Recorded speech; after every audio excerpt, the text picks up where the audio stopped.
asalaamaaleykum maa ngi leen di nuyu fu ngeen mën a nekk BD Actu comme ni mu koy defee boobu ba léegi ngeen di safoo BD Actu ñu leen di wax nag ngeen gën dem abonné ji ndax gis nañ ne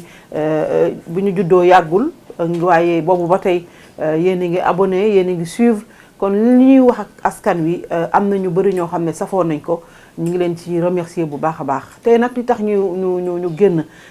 di wax ñëpp xam nañ ko mooy li xew ci université bu Ndakaaru ndax nag régime bu ñëw rek am na étudiant bu daanu faatu ci les mêmes problèmes les mêmes maux les mêmes souffrances régime mu Diomaye Faye am na ndax moom moo fi diggee woon rupture moom ak premier ministre Ousmane Sonko ndax maanaam Ousmane Sonko wax na lépp rek lépp lu mu waxoon rek tegal nañ ko ci table bi li mu waxoon dootul amati ci université lu gën a garaaw moo fa am ndax léegi le problème qui se pose moom mooy que dafa am ay caméra partout ay caméra yoo xamante ni day doxantu kenn mënatul def ci biti lu la neex suñu xol yëpp Sénégal yëpp bu ñu seetaanee vidéo yi nekk démb ci biir université ñu bafouer les franchises universitaires dugg ci biir néegu étudiants yi taal néegu étudiants yi di leen malmener on a tout regardé en direct kenn mënu ko démentir kenn waxul musuñu gis force de l'ordre buy agir sans instruction maanaam bu ñuy dugg ci biir université rek ñëpp gis nañu comment armée bi ñu ñëwee doole bi ñu ñëwee mel ni ku nekk ci champ de guerre jot nañu instruction yoo xamante ni le résultat est là le résultat est sans équivoque ba kañ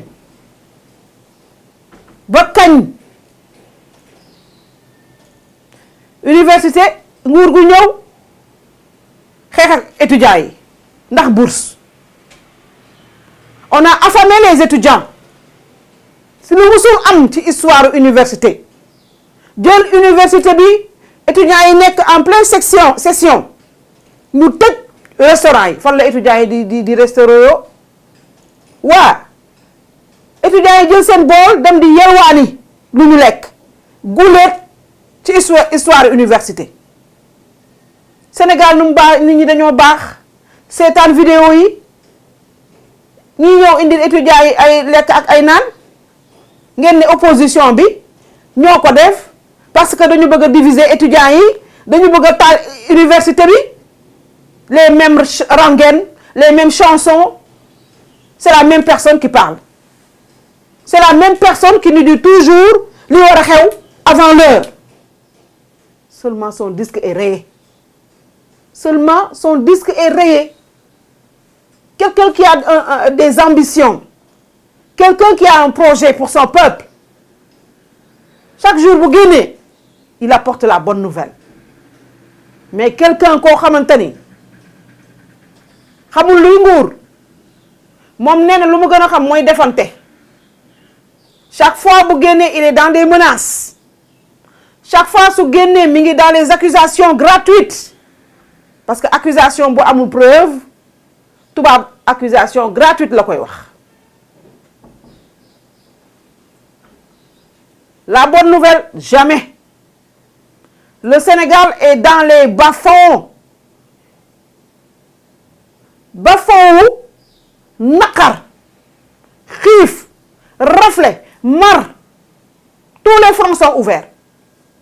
ngeen gis ko dégg ko mu mel ni da ngeen koy attiser ndax fi kenn dofu fi on sait lire entre les lignes étudiant depuis démb le président de la République du Sénégal a choisi le mutisme le premier ministre du Sénégal a choisi le mutisme le ministre bi ñu dénk jàngale mi mu kawe mi a choisi le mutisme bi xale yi di xeex démb dëkk bi di tàkk université di tàkk Maïmouna Dièye bi ñu dénk la femme ay étudiants toog ñu tëj université lekkuñu xiif yow loolu waroon na laa interpeller yow Maïmouna Dièye waaye à la place loo def dem taxaw fee di fecc di yëngal sa popotin di wane ne da ngaa bëgg mais mën a jee yaa teg gàcce ministre yow yaa teg gàcce ministre yi mel ni Caroline Faye jigéen ñu baax ñoo yoroon nekkoon les premiers ministres fii Sénégal ñu ngi yëngu ci seen tomb yaa teg gàcce ministre yi da nga war a xam ne tu es un ministre de la République boo toogee fee da ngay def na say morom am comportement mais yow amoo comportement kon étudiants yi ku leen juróon yërëm leen du ngeen jëm de ay armada de force de l'ordre ñuy dem dal ci kaw ay xale yoo xam ne ñu gis leen ñu leen di door nii en direct xale boo xamante ne yorul arme ulul daw pour génn ngeen leen def seen ligne bu ñu wàccee fekk fi ñii bu ñu wàccee fekk fi ñii ngeen leen di terroriser di leen traumatiser di leen door sous nos yeux ñu di ko seetaan en direct kenn mënu koo weddi lii mooy rupture lii mooy rupture wala li fi nekkoon seen rupture mooy li fi nekkoon ci lu baax neexu leen da ngeen di ñëw def fi rupture boo xamante ni la ñu wax ca parti chinois bale ca dictature ba moom ngeen bëgg a commencer sans bu fekkente ne yegg seegu leen ci pouvoir Pastef maanaam yéen loolu ngeen bëgg yéen daal yéen a yor seen cëggal guy yéenay noos seen lax yi génn ngeen di sol seen getzner bu ñu waxee ngeen di keng-kengi opposition bi amul droit ci dara la presse amul droit ci dara Pastef moo am droit à tout avec ses chroniqueurs un président de la République qui fait une tournée économique nga ne da ngay def tournée économique génn amul presse bu ànd ak yow pour wane li ngay liggéey wala say projet mi ngi soog a am président boo xamante ni bu génnee benn kenn lay àndal mu mel ni parti mu mel ni benn presse moo fi nekk moo tax gis nga ko li ngay liggéey ça ne passe pas kenn xamul yaa ngi liggéey kenn xamul liggéeyoo bu dee benn presse la RTS kese le média national kese moom rek nga yaakaar ne ñoom ñoo fi nekk ñoom ñooy wane li ngeen di liggéey ndax ngeen seen bopp vous ne pouvez rien faire sans la presse privée amul benn président de la République bu fi ñëw di liggéey te booleew ci presse privée bi comme yéen da ngeen jël presse privée bi def leen seen noonu bi li ngeen di liggéey du feeñ lu ngeen di liggéey du feeñ mukk woo leen ay communicants yu ngeen mën a am nag woo leen ay chroniqueurs yu ngeen mën a am nag du mus a feeñ université ñëpp xam nañ ne on est dans l'émotion et après l'émotion après on continue sur la même lancée ñëpp xam nañ ne université il faut des réformes il faut que mu am ay réformes ndax la fa nekk ci étudiant ëpp na ñëpp xam nañ ne état attanul loolu mais loo gis dañu koy waxtaane te sooy waxtaan doo jël nit ki mettre ko devant le fait accompli étudiants yi seeni nawle lañu bu ngeen di jël ay décision dégg nañ leen ñu wax ñu ne ñoom bañuñu réforme mais un ministre boo xam ne il ne discute pas un ministre qui prend des décisions yoo xamante ne yaakaar na ne moom da lay imposer nga def nous sommes pas dans une dictature fii da ngay wax ak nit ñi ba trouver consensus le ministre Ngom c'est un ministre va-t-en-guerre bu ñu nee salaamaaleykum rek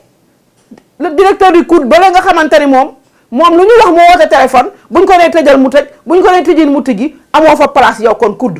yow c'est directeur du COUD amoo place COUD parce que yow mënoo jël décision on te fait prendre des décisions te étudiant nga woon yow étudiant nga woon waaye nag comme dañ laa sexal mbaxuus doo mun yenn yi si ñoom rek ngay féete doo féete si say nawle étudiant tu enfin tu nu mu tuddati da ngay xiifal étudiants yi mu neex la xanaa sax directeur sa ministre bu la woowee ni la tëjal nga ne ko ministre loolu nag nañ xoolaat beneen solution nga woo ay étudiants parce que étudiants yi dañ daan gis ki fi jógee Maguette Sène ñëw na fi ba dem benn étudiant séquestré wu ko lu muy def day woo étudiants yi ñu waxtaane ko restaurant yooyu la fa am ci lu baax Maguette Sène la parce que jàmm la bëgg jëlu étudiants yi considérer leen comme ses ennemis daf leen defoon ay partenaires benn décision man xaw ma Maguette Sène le maire de Malicounda waaye ku def lu baax dañ koy wax mais yéen vous êtes toujours dans le face à face yéen daal yéen am dëgg kenn waxul ne étudiants yi ñoo nekk ci dëgg de parce que ñoom benn arme la ñu am mooy xeex jàkkaarloog yéen di sànni xeer loolu la ñu am bu ñu bëggee laaj seen bourse ñu bañ suñu nee dañu restaurant yi amuñu lu ñu fayee ticket dañuy dem lekk merci ngeen ne déedéet waaye ku mer nag nooy def da ngay xeex jàkkaarloog ñoo xam ne ñoo la ëpp doole loolu rek moo fi ne fay leen étudiants yi seen xaalis am ngeen ko le premier ministre du Sénégal day jël jet privé di dem ay week-end di ñëw El Malick Ndiaye jënd na ay oto 50 millions ministre yi ku nekk yaa ngi fayeeku am say indemnité de logement am lépp ñoom ñëpp nekk ci nguur gi ñoom wàññiwuñu le don de soi ñoom xamuñu ko de ñoom wàññiwuñu seen dara ñun kay sénégalais ñun ñooy dee te ñu nangu ko parce que suñu da ngeen ni wax ne suñu réew mi moo doxul ñu bëgg mu dox lu ngeen ñu wax rek ñu nangu suukar sax gërëm boo koy jënd ñu dagg la 1% ñu nangu ko foo dem les transferts d'argent ñu dagg la les grandes surfaces ñu dagg la ñu doon liggéey ci transfert yi sax gis suñu seen bopp am na ñoo xam ne sax nangootuñu parce que ñuy dagg moo bari te gisuñu changement bi nag kañ la changement bi kañ la ngeen nekk dans un jeu de dupes le premier ministre ak le président de la République s'entendent sur tout parce qu'ils ont réussi à installer une bipolarisation entre moom Diomaye Faye et Ousmane Sonko. Pourquoi? Pour gëmloo nit ñi opposition bi ne ñoom dañuy rayante mais avant début bi amoon nañu problème mais maintenant tout ce qui se passe dans ce pays-là le président de la République est consentant bu ñu jël rek kii di ko joxor bi ñoom ñaar ñoo déggoo parce que dañu bëgg a placer sa réew mi wane ne ñoom ñaar déggoowuñu ñu naan ay waay tey ñuy bàyyante suba ñu xuloo suba ñu xeex ba élection jot ñu génn nag opposition bi doon xaar séparation ñu daal di leen rey nag fekk préparé wuñu heureusement que am na ñu commencé di comprendre loolu ñu ngi commencé di génn di dem dara boolewul leen Ousmane Sonko mi di jiite Pastef génnewul benn lettre pour wane ne ñoom génn nañu ci coalition Diomaye président génnewuñu communiqué pour wax ko seen te malgré tout ce qui s'est passé ba ak ci coowal coalition Diomaye président ñu ne ñoom apte déggati ngeen apte dégg ngeen Ousmane Sonko bind lettre de démission ne bokkatuñu ci Diomaye président dégg ngeen le président de la République ne moom démissionné na Pastef gis ngeen communiqué boobu est-ce que gis ngeen ko kon ñun nañu delloo ci suñu xel xam ne ñaar ñii dañuy fooye suñu xel yi ñun duñu ay mala ay nit lañu dañuy réfléchir parce que da ngeen tële li ngeen digoon sénégalais yi mënu leen ko ngeen bëggee jouer avec le temps jouer avec ñun ñaar déggoowuñu parce que yow président de la République on est en train de porter votre communication depuis très très longtemps parce que li fi am sa diggante ak sa premier ministre kenn mësu koo gis guleet premier ministre bi attaqué frontalement le président de la République du wax dara sénégalais yi topp ci kii dafa war a respecter diw daf ko war a dàq bu subaa nga gis leen ñoom ñaar ensemble bu gannaaw subaa premier ministre waxaat lu gën a garaaw ñu nekkaat fa il faut ñu respecter institution man de bokkatuma kuy wax naan na Ousmane Sonko respecter Diomaye Faye nit boo bëggee ñu respecter la même bu fekkente ne da ngeen a déggoo def seen deal ci suuf am na yoo xam ne waroo ko permettre ci kaw dañuy dem ba dañ naan yow mii monsieur le président de la République yow matoo fi ñu la teg chaise bi feesoo ko seen jeu boobu ngeen di jouer c'est voué à l'échec parce que sénégalais yeewu nañu sénégalais yi boo leen déggee ñuy wax bett ngeen leen de man de bettu leen ma man ak ku mel ni man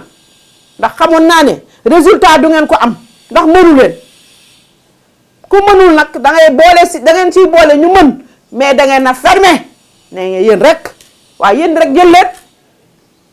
bëgg su ngeen demee élection bu ngeen fexee bañ ne da ngeen a xuloo ngeen dem élection bu ko defee Sonko comme continuer yor le volet politique gis ngeen ko fu mu jógee dem di victimiser wu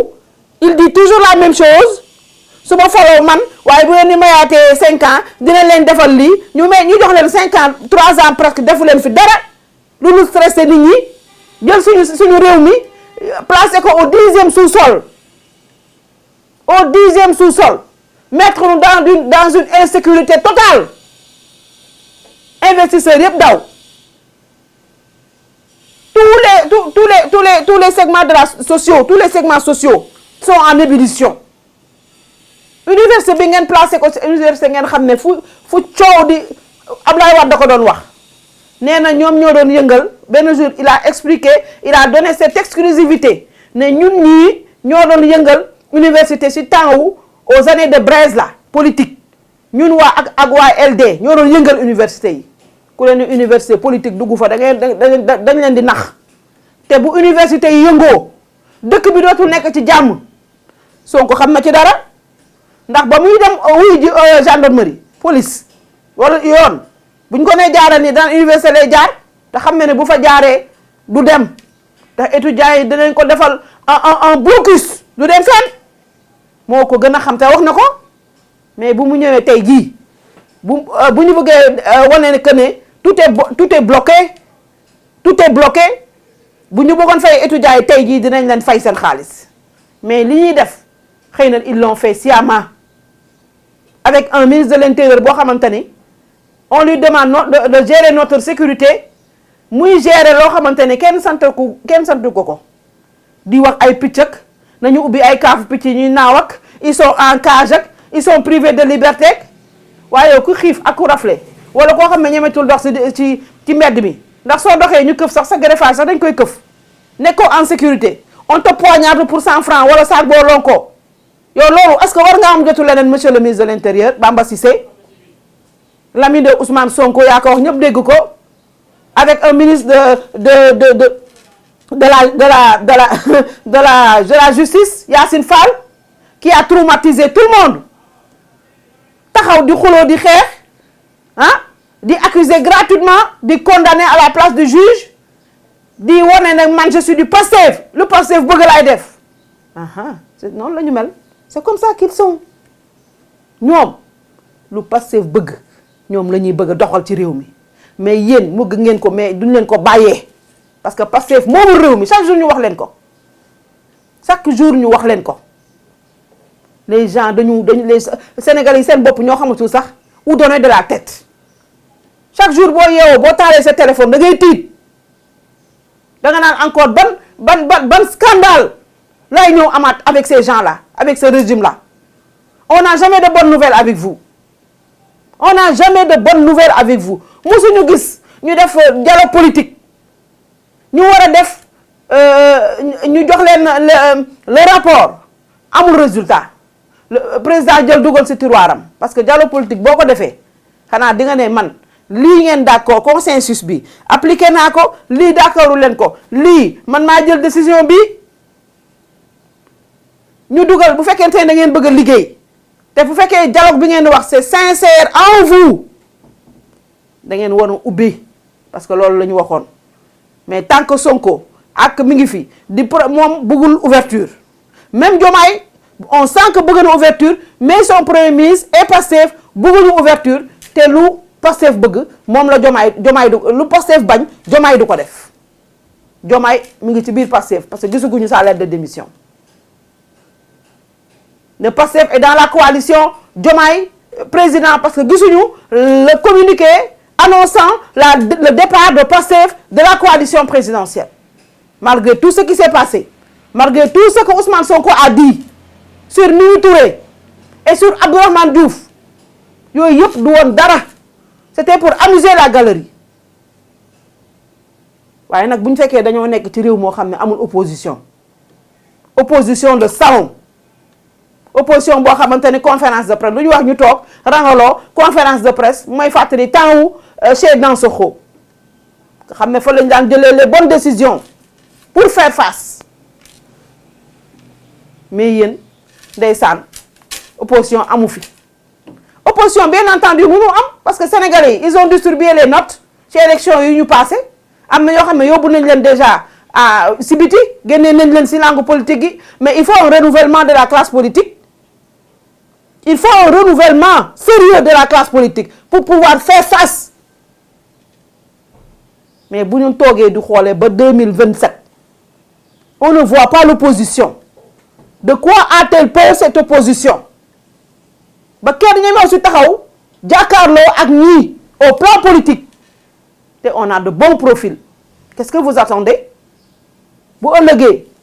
bu ñu demee élection que Pastef rafle toutes les collectivités territoriales bu mu leen bett de parce que opposition bi yéen a liggéeyul. Vous ne pouvez pas être dans l'émotion et dans les vidéos de dénonciation loolu du opposition. Opposition dafay am un courage politique pour dire non, faire face. Mais bu fekkee dañu am une opposition de compromission dañuy dugg duñu dugg ko opposition boo xamante ni dañ leen di fal bu subaa ñu naan nañu tas assemblée nationale bu subaa ñu jël sa papa décorer ko yéen mun leen nax nit ñi. seen bopp ngeen di nax moo tax nag nit ñi dañu war a travailler sur une opposition sur de bons profils te foofu la presse doit intervenir la bonne presse nag laa wax parce que Sénégal li fiy xew presse bi dafa toog di seetaan dañu war a commencer à travailler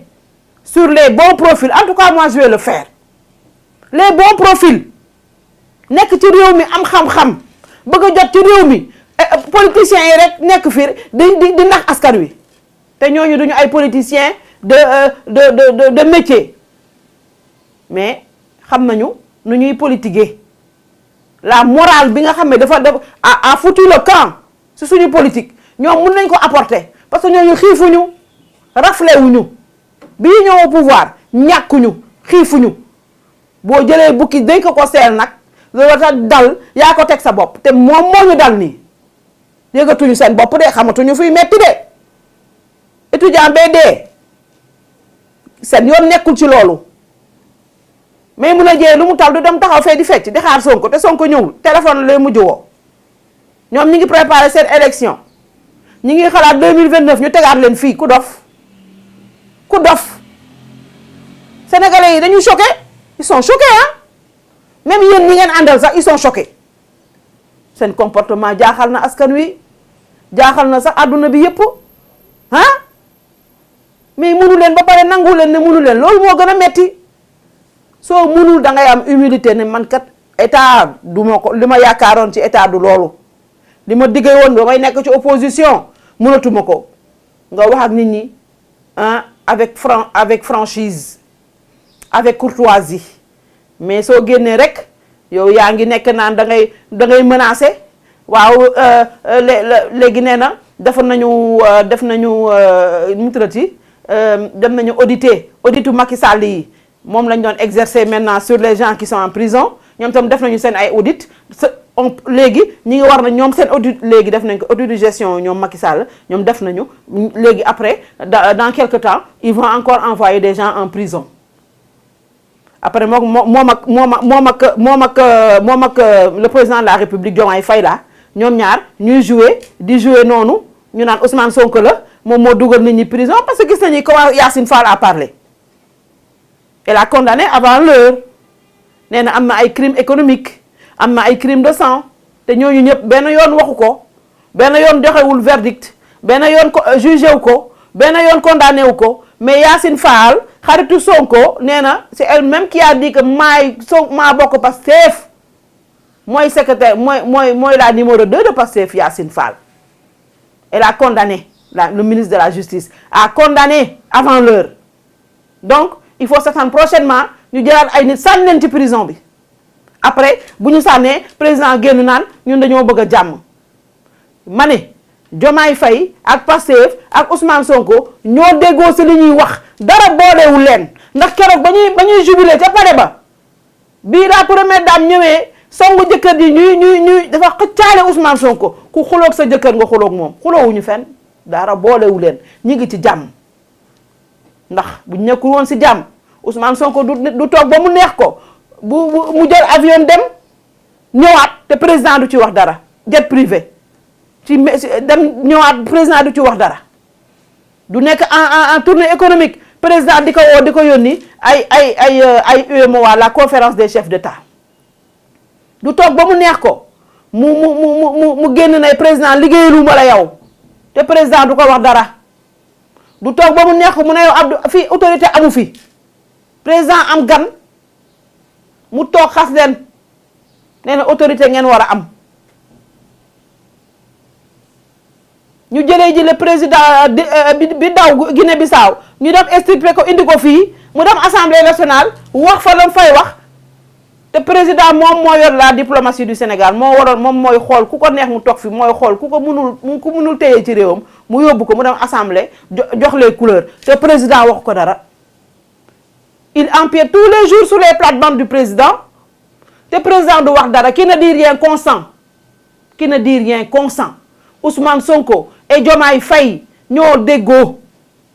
ci li xew ci réew mi le président est l'homme le plus informé du pays tegu si Ousmane Sonko son premier ministre dama ni Sénégal yeewu leen ñu am une opposition crédible pour faire face nag du génn di xeex di ay toj avec les arguments qu'il faut wax leen ak sénégalais yi ñi ngi déglu ñi ngi leen di may nopp bu baax parce que am nañ déception su ñii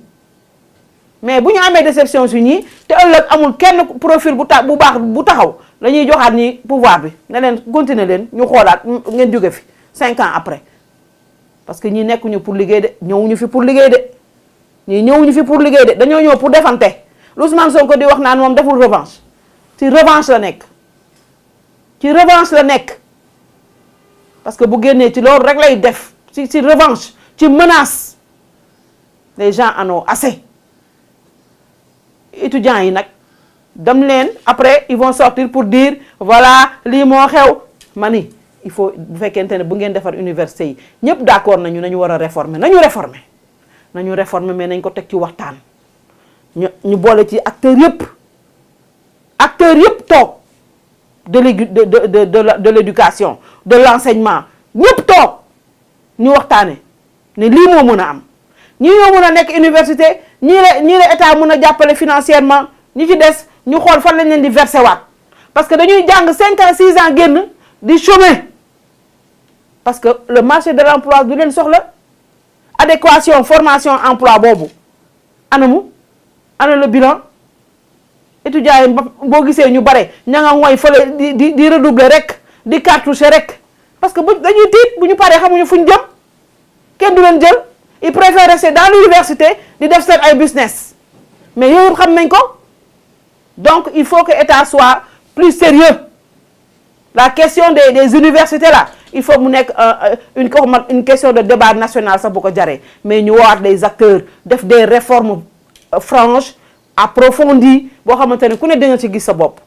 parce que nag ñun bëggatuñu suñu réew mi di yëngatu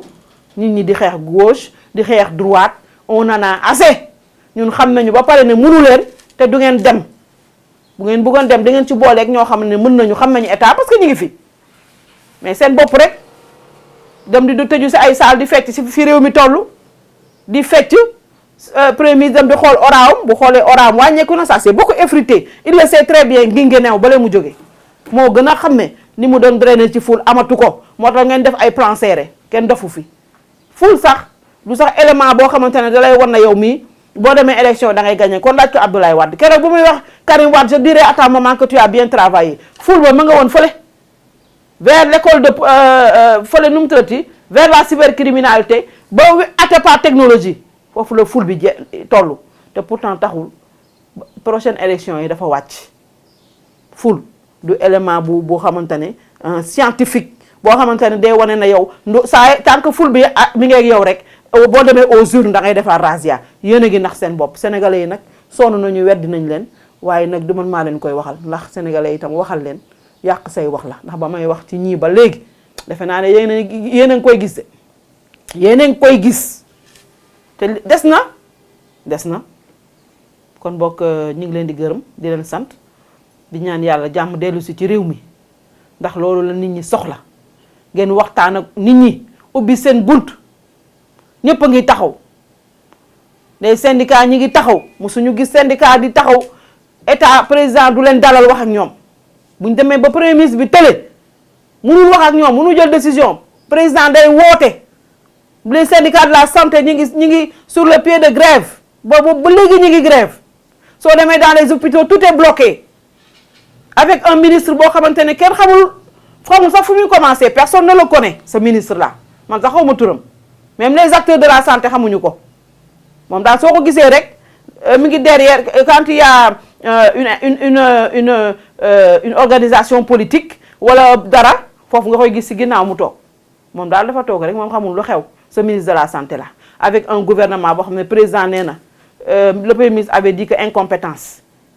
mais ça se confirme chaque jour donc du ngeen woon nit ñi dialogue politique ba pare du am résultat di nga léegi nag yéenay xool ni ngeen di tojee seen boppu janax parce que nit ñi soxla nañ ko leen dese barewul de matatu sax 2 ans même élection yii ngeen di ñëw di waajal nii di commencer di def seeni politique ak seen ay superfuge ragal naa ne di ngeen dóor seen bopp di ngeen dóor seen loxo ci ëkk parce que nag c'est un peuple kenn du ko tromper tout le temps li ngeen leen waxoon lépp dara amu ci te dara du ci mën a am tant que boo dewu leen ci Sénégalais yépp maa ngi leen di gërëm di leen sant VD Actu dina dellu siwaat la semaine prochaine